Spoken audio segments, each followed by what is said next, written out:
Hello everyone! Magluluto po ako ngayon ng banana cue. Marami pong saging ngayon.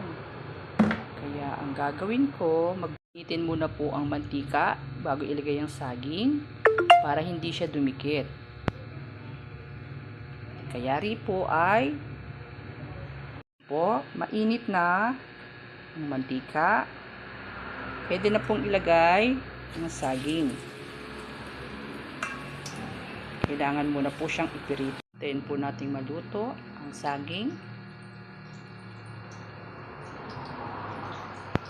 Ayan, luto na po ang saging. Medyo brown na siya. Pwede nang hanguin. And next step. Naiprito na po ang saging. Susunod naman po ang next step. Ang susunod na step. Nag-aarnibal muna po ako ng asukal.